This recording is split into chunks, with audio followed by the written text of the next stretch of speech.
Okay, so like last week, this week's a little bit different. Less sermony, more active participation. Look, you're in tables to talk to each other. Great. So we are going through this series, 2 weeks, a unified story. Last week, we talked about how I don't think any of us still in this room, even though there's some other faces here, I don't think any of us grew up in the ancient Near Eastern world of Jesus' time or earlier. Anybody here happen to be a couple thousand years old? Great. And so we talked about culture, time, space, how all those things speak into helping look at that story. So we looked at in John where he says, I'm going up, I'm preparing a room for you in my Father's house, and how there's a lot of cultural connotations. It's a very comforting thing, talking about how it's the head of the household's responsibility to take care of those, that these people who follow Jesus, they hear he's leaving, and it's like their person that they attach themselves to for this new identity was leaving. But he said, no, I'm actually going to prepare a place where you'll be protected, where you'll, all those things. A lot going on to it. Today we're going to talk about the Bible being made up of a lot of, where is my Bible? Is it over here? How it's made up of a lot of books. It seems really long. My Bible is, I'm going to find the last page that's not got stuff on it. That's my reading plan. Comes with it. Revelation. Let's see.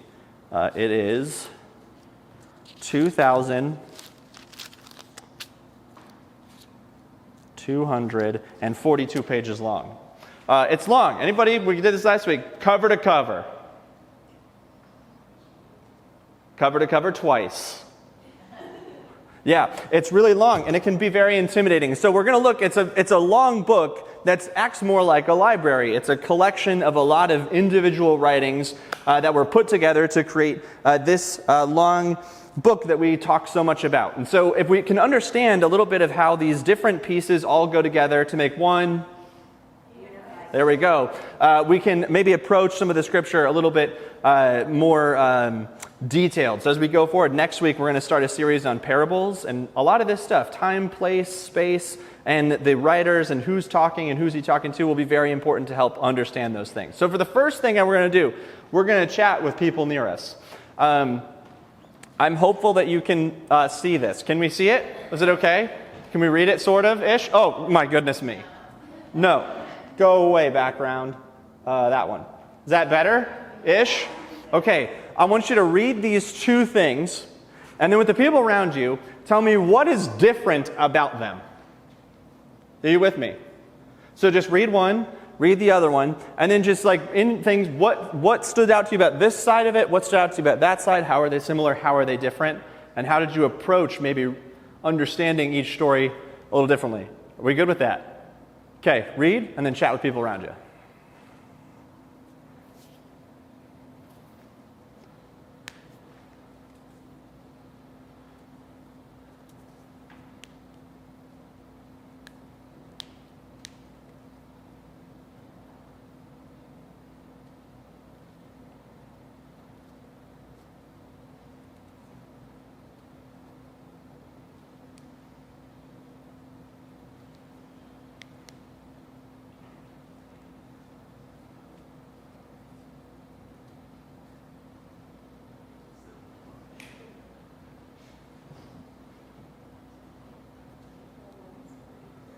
All right. Once you're through them, what's the story being told, and then how are they same? How are they different? Go ahead. Just with people near you.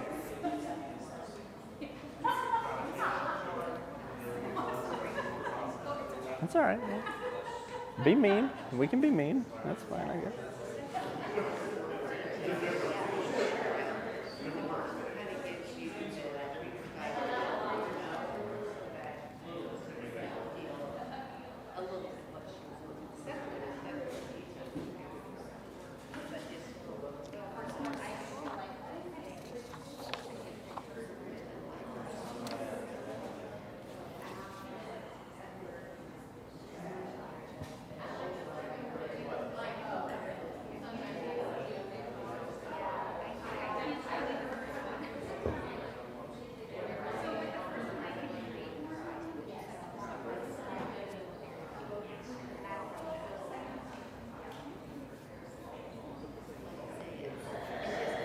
When you feel like you've adequately had a discussion, you've got maybe a few things to say, stare at me like with an intensity that would make me frightened to let me know that you're done.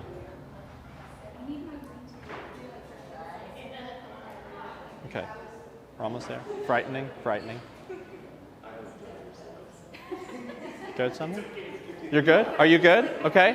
All right, so let's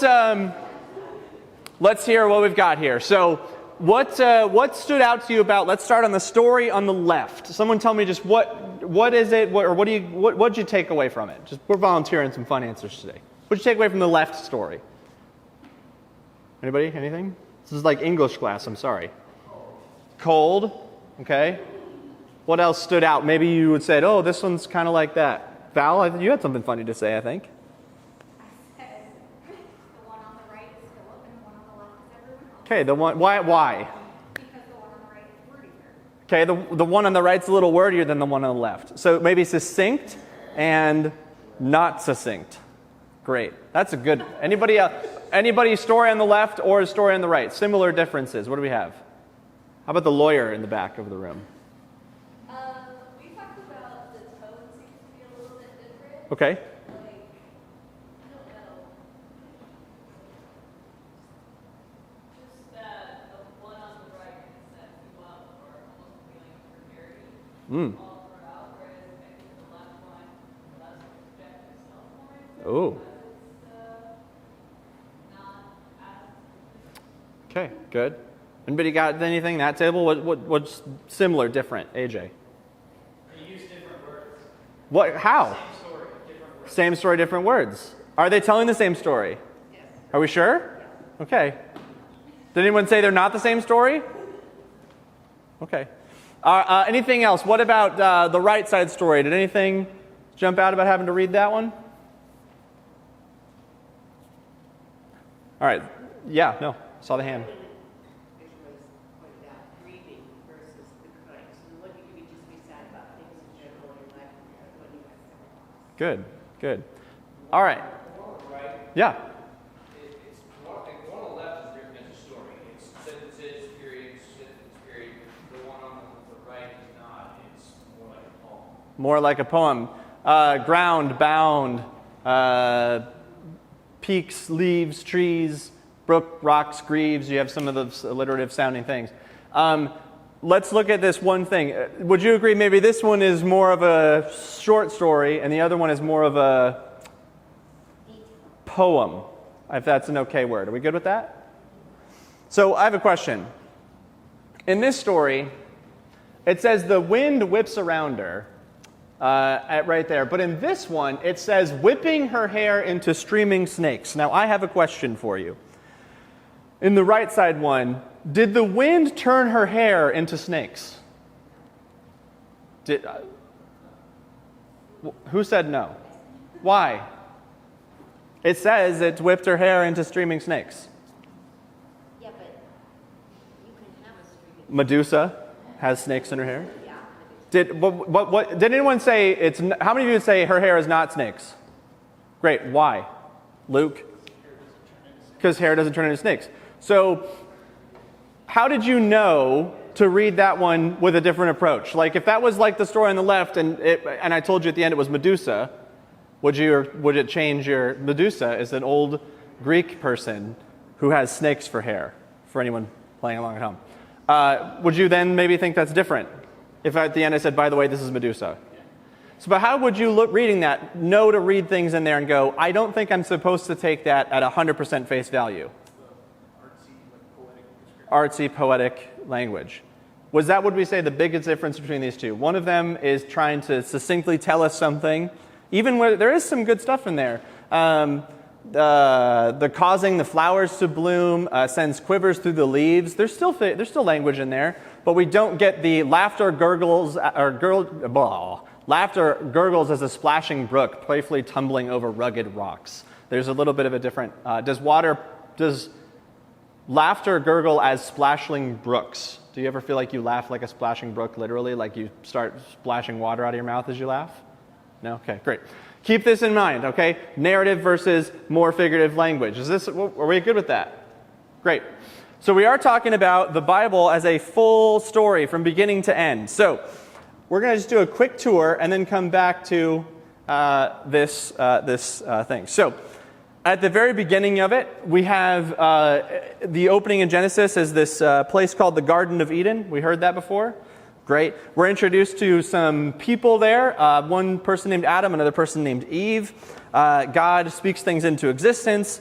And then at one point, there's an issue where this snake convinces them to maybe go against things they were told, and it kind of sets this broken narrative forward. And from that point on, we are constantly brought and introduced into people who are they the people who can fix what happened wrong in the garden. So you go into Noah, the promised rescuer. You get Moses, which we talked about last week, going into Egypt and coming out of Egypt, and that story going into the promised land. You get this nation of Israel that's set up and fails and are exiled. Then a prophet named Isaiah who says there's going to be somebody coming who's a part of this whole story, but it's not me. And then finally, we go back to, at the very end of the gospel story, a garden narrative where this guy named Jesus is back in a garden and faces temptations and all these different things. And so we have this big unified story that's going to get us through. But to get us from point A to point B, there are a whole bunch of different literary styles that we find in the Bible. It's not completely narrative all the way through. You don't pick it up. It's not a history textbook. And it's also not just a short story read from cover to cover. That air conditioner is so loud, and you don't realize it until it turns off. Wow, so loud.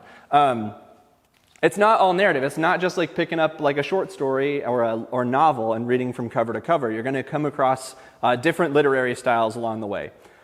So the way that I think about this is like a grocery store. How many of you have been to a grocery store? Good. We like food. Great. The Bible things to me, it's a lot like a grocery store and how grocery stores are organized. So how many of you go into a grocery store and you realize that they are smart because they gather similar items together that they know you're going to buy? Or at least be like, ooh, that was a good idea. Like if you're looking for Velveeta cheese, this is the one that gets me every time. You think it's with the cheeses, but it's not. It's beside, anyone know what they put it next to? It's beside beside macaroni and canned chilies and chili, like canned like chili hot peppers, so that you remember, nacho dip does sound good. Or they put avocados, and you think just next to it's other fruit, but next to it they put cilantro and tomatoes because guacamole is delicious. They group things together and how you find them. In the dairy aisle, there's milk, there's yogurt, there's cheese and produce, there's fruits and vegetables. And the meat aisle has pork, beef, chicken, and because of massive amounts of lobbying to the overarching heads of the grocery store, you can find Impossible meat in the meat section now as well instead of with the vegetables. That's the thing. Anyway, side note. The bread aisle, they also stick next to peanut butter, jelly. Do you get what I'm saying? They group things together so that it's easy to navigate around. If you go down an aisle and you see Doritos at the end of the aisle, what do you think when you turn into that aisle is going to be in there with it? Favorite chips. Everyone just shout out your favorite one. Ready, 3, 2, 1, go. Tostitos. Great. We're there. You start to form these expectations. You're going to find chips. If you turned and you saw things other than potato chips, maybe like sodas are nearby or juice, did anyone teach you when you turn that corner, you see chips, you think, oh, the rest of this is going to be chips? Did someone sit you down and say, Phil, when you go grocery shopping, when you see chips, there'll be other chips next to it? Did anyone do that with you? So how did you know other chips would be there? Experience, the old gut instinct. You and I have been trained over years and years and years of what to expect when we go into any grocery store. If I go to a grocery store in a town I've never been in, I can probably pretty well navigate my way to find what I'm looking for because I've been trained over hunting for food, like a hunter-gatherer, the real rugged type, going into a grocery store to find the food that I want, right? You've been trained.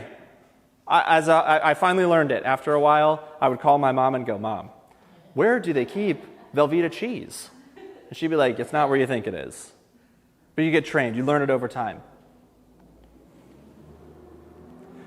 What makes a story that doesn't follow this super disorienting is if they organize by a totally different principle. So imagine, where was it in Chicago? What is that place called? It's like a super healthy store and nothing makes any sense anywhere. Like there's vitamins next to bread and I have no idea where anything is. And it starts to become very, very, very confusing. The same thing is super true reading a book of any kind. So if you approach a book, if you're reading a book and it's organized and it's Edgar Allan Poe short stories, and you read that and you go, this is a historical retelling of the man who had a bird fly into his house, you would probably be very confused reading The Raven. You'd be like, I don't understand why this bird is talking to him. If you read if you come into short stories and you try to read it all allegorical and poetic-like, you're probably going to not understand what the message of the story is. So the same thing's true reading the Bible. How you experience parts of it depends completely on what you have assumed when you begin reading it. Does that make sense? You've been trained to catch things, but when we read the Bible, sometimes we will have hundreds of clues about the type of thing that we are reading, and we're like, but it's in here, so I'm going to approach it completely differently than how I've ever been trained. There are 3 types of literature, broadly speaking, found in the Bible. Everyone repeat after me. Are you ready? There's 3 types. Here we go. Narrative. Good. Poetry. And the last one, discourse. Good. Narrative, it's telling a story with a time, space, place, characters, movement, plot. You with me with that? Poetry, it's highfalutin. It's trying to engage emotion. It's trying to connect in different ways. And then discourse is trying to teach you something. So discourse, it's like, do this, do this, do this. So because our dominant perception of the Bible is some sort of like behavior manual, we approach and we go, I'm going to read this. It's going to tell me exactly how I'm supposed to be. I'm just going to read it, and I'm going to take it for exactly what it is. We take narratives and we turn them into moral tales. So don't lie, always be nice. We take poetry and we make it instructions. Suddenly the Psalms become a how to pray, how to worship, how to do these things. And we turn discourse also into moral instructions. It's teaching me something, but it's something about my morality. But it's this big unified narrative that from beginning to end, garden, people failing, Israel falling apart, who's going to come and finally save us through this, leading to this Jesus, there's this big modern wisdom for our modern world. And so in order to understand that story better, we've got to come at each of those literary genres and understand it a little more clearly. Does that make sense? Because does she really have snakes in her hair? Good, there we go. So again, narrative. Are we familiar with narrative? Places, plots, characters, settings. It's how people interact. You're hearing a story from beginning to end. There's usually some sort of conflict that then escalates throughout it, and that is about 50% of the Bible. About 50%, if you just randomly open the page, there's a 50-50 shot, you're going to come across some sort of narrative. It is one of the most basic forms of human communication. So a couple weeks ago, do you remember, or was it last week, I said, how would you let me know? How would I tell you something about me? And I said, let me tell you a story about when I played a dead body on stage. And you got to hear the story from beginning to end. There was plot, there were characters. It's how we communicate. There's a ton of studies showing that the best way that humans communicate with one another is through this narrative storytelling. We're way better at remembering stories than we are facts. That's why the old mental mansion. Have you ever heard that? You tell a story about where things are in a house and you're able to memorize significantly more things than if you just wrote down a list and was like, all right, binder, stapler. You'd never, 10 minutes I could come back and say, what are the 2 household items I told you? And no one would be able to tell me those 2 things. But if you just thought of a story that involves those 2, you'd have it forever. Story we are so good with. Setting, it's where are they, it's the characters, who is it, the conflict, what's going on, resolution, how does it get resolved, and then how much time is this taking. So when we look at parables next week, that's going to be a big part of it. Where is Jesus telling this story? Who is he telling it to? What's the main conflict that this story is attempting to help resolve? What's the actual resolution to it? And once you dive into those a little bit, you can kind of pull the threads apart and maybe understand it a little more clearly. The second one, and this is the one because I never liked doing this in school, and it is what it is, but there's a ton of poetry in the Bible. How many of you are big poetry fans? Big beat poetry fans? Go to a coffee shop? No. So if you ask someone, does anyone want to be brave enough to define poetry? Define it. soft. So do you think it's hard to define poetry? Like, is it hard to be like, it's exactly this? Like narrative, you go, it's a story with a beginning, a middle, an end, there's characters, they do things. What about poetry? What does poetry have to have?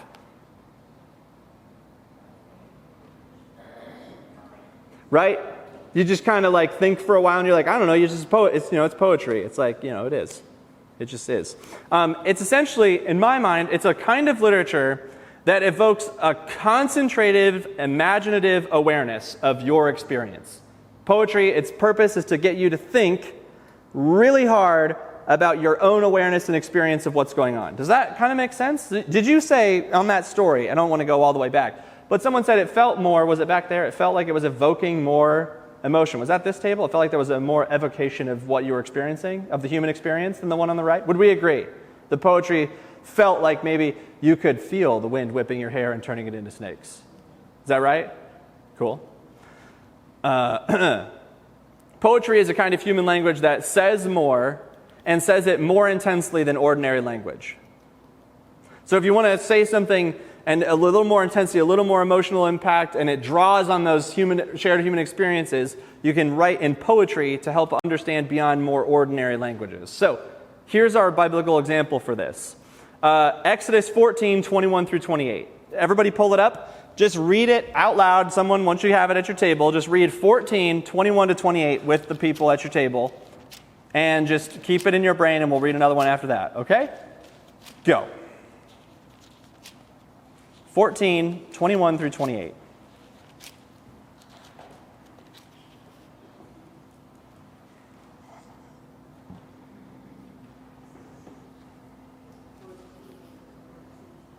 (21 through 28).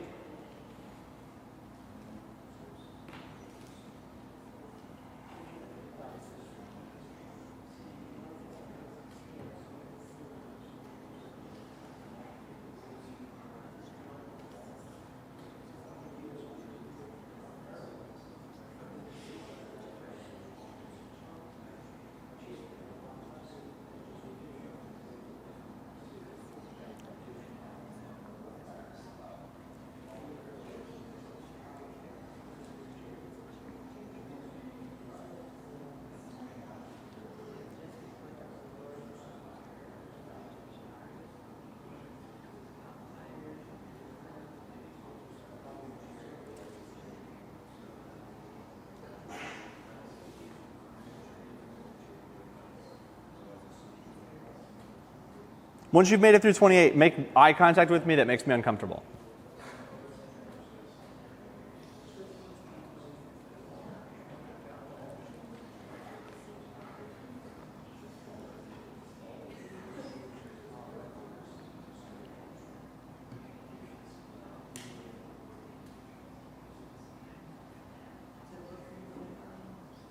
Are we there? Good? Okay. What is happening? What is this story? Volunteer it out. Who's got it? What's happening in this story? Moses and the parting of the sea. Where is this taking place? Just from your context clues here, where are we? There's a setting. What's happening? Okay, good. Who's involved? Moses. Great, good. What's the conflict? And what's the resolution? Okay? Do we sense narrative in here? There's people, there's a place, there's a time, there's things that happen, there's a conflict, and there's some sort of revolution. Are we good with that? Let's not even go far. Most of you won't even have to turn the page of your Bible. Are you ready for this? 15, starting at 4 through 10. Just read 15, 4 through 10.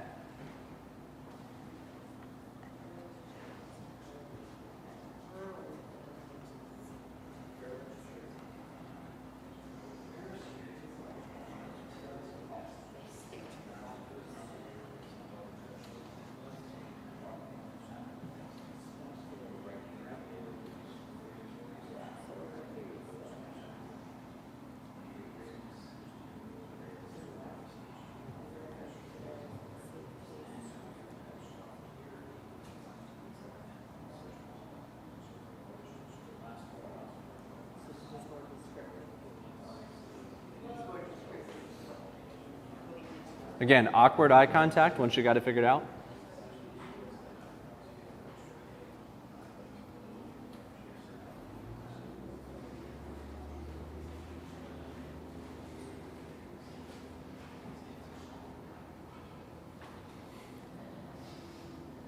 All right, are we good with that?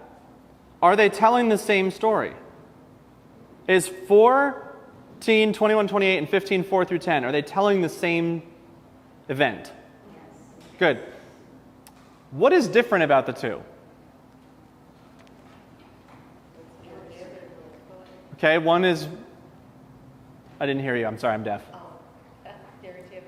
Narrative versus poetry. What's your clues? Why do you think the second one is poetry? Okay, is it format? I just lost my page. Is it formatted differently for people? Does it indent a bunch for some reason on yours?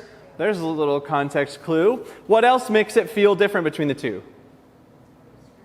More descriptive, like what's something it says, how did God separate the waters in the second story?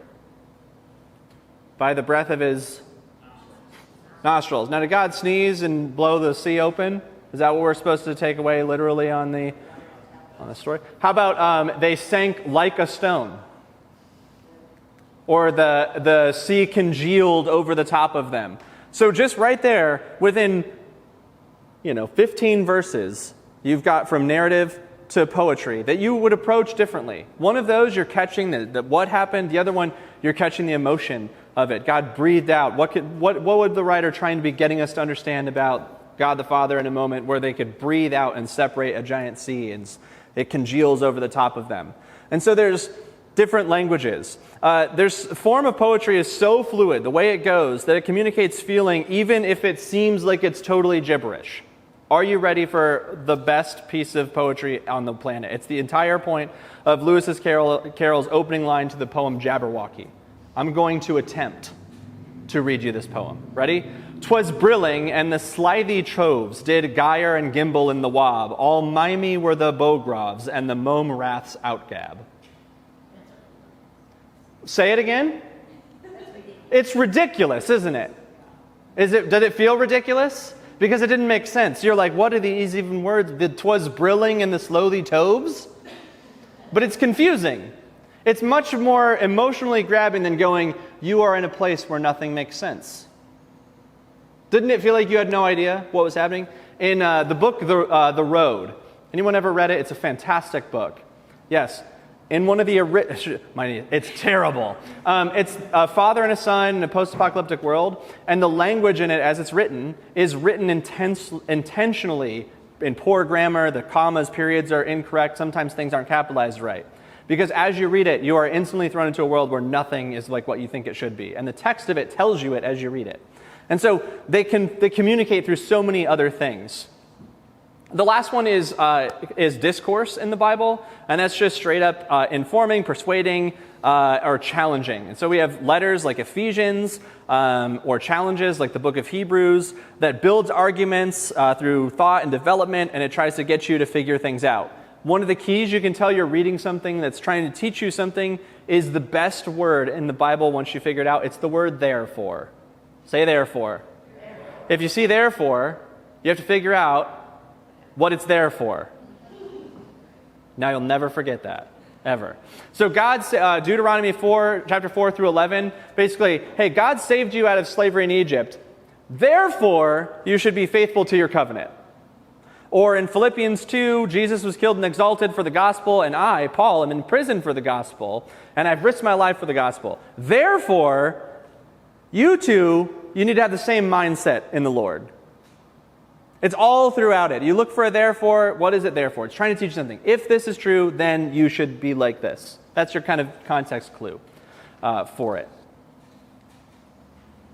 The kind of subset in poetry that you're going to come across in the Bible, and it's one of my favorite examples of it, is wisdom literature. So it's little tiny, like the book of Proverbs, where it's a collection of poetry that's unified by some sort of theme, and it's trying to teach you the wise ways to live. It's very practical.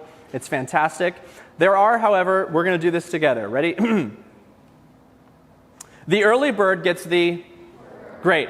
But the second mouse gets the... Cheese. Out of sight, out of... Absence makes the heart grow. So, question. Out of sight, out of... Great. But absence makes the heart grow. Which one is right? If something's out of sight and you're not thinking about it, then how does the absence of it also make you more fond of it? Which one's correct? Both? Are they both right? And this actually happens, one of my favorite little things in Proverbs. Ready? Proverbs 26:4. Let's read this together. This is so great. Promise me you won't read one verse ahead. You promise? Okay, Proverbs 26:4.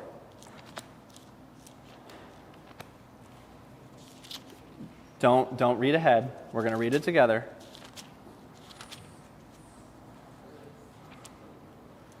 Six, 4.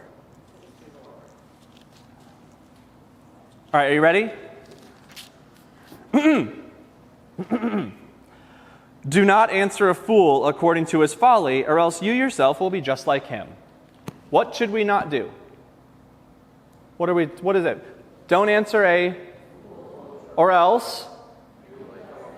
That makes sense, doesn't it? I mean, don't answer a fool. What are you, a fool? Let's go one verse forward. Answer a fool according to his... Or he will be wise. So, do we answer the fools or do we ignore the fools? Which one's true? They're both true. You with me? And wisdom is knowing which one is true in the moment. So following through with wisdom is understanding when these things are applicable. And so it's not a contradiction. They're not both, it's not only one is right, one is wrong. You with me? Great. Then the last one, this is going to be one we're going to get to quite a bit. 2 more, I'm sorry. 3 more. They're short. We're going to read parables a whole bunch. The next however many weeks is all of the parables from Matthew, the kingdom of heaven is like. And we're going to break down all those parables. They're very short stories drawn from everyday life that is used to illustrate a main point. So there's usually a really simple surface meaning that invites you to reflect really deeply down. So my favorite one of those is the Sunday school kids message for the Good Samaritan is help people who are hurt. Isn't that so nice? You should help people if they're hurt. That's what we're called to do. But there's a much deeper meaning going on about who it is that you invite into your partnership and who you show love to. That's really the question being answered at the deeper level when you break it down.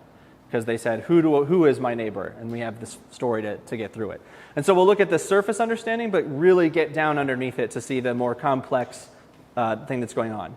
The second one is letters. It's epistles is what we call them fancy. And it's letters written by someone to a specific person. And so in the New Testament, we have a lot of them written by a guy named Paul, who writes them to churches to help them figure out things that are going on inside of their church. And then the one we're really going to get through over several years is gospel, which is the, for lack of a better word, biography of a guy named Jesus and how he lived in the world through his ministry on earth. And there's 4 of them. There's Matthew, Mark, Luke, and John. And we're going to look at each of them completely for what it says. And when I say that the Bible is books, not just book, one of the things that we fall into a trap of doing quite often, and this is the last point, is trying to make things and smash them together to make them make sense. So people are really big on, I'm going to really crap on this, and people are going to not like that I do that. I don't care. How many of you have heard of the movie, TV series, I don't even know what it is, The Chosen? Have you seen this? What they've done is they've taken Matthew, Mark, Luke, and John, and they've said, okay, let's just smash it together and make it one story. And what happened is you lose what makes each of them. And so little bits and decisions were made about how different things happen, and it creates, when you try to smash them together, you run into issues within the first few chapters of just 2 of them. They have 2 completely different genealogies of how Jesus came to be, who his ancestors were. You have 2 completely understandings of what exactly happened in his childhood. So let's look back at the wisdom literature. Which one is right?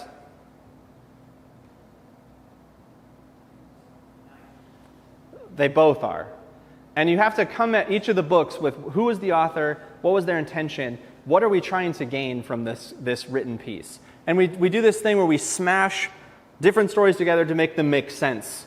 And just like in the example in Exodus, you have the two stories, and you could smash them together and have like a big clouded head come down and sneeze and blow the water apart, but have you lost the narrative that it was trying to teach you? They're each trying to get a piece at you. And so the better that we do of understanding every section, what are we reading, what type of writing is it, who wrote it, and what are they trying to help us understand, the better we can really mash through and come through with a more deep understanding of what each of the books is trying to tell us as it speaks to the one story of Jesus. Each of the four Gospels gives us a picture, a little section of this story of Jesus. And putting them together for what they all stand for provides the full picture better than trying to smash it together and read it all as one thing. Cool?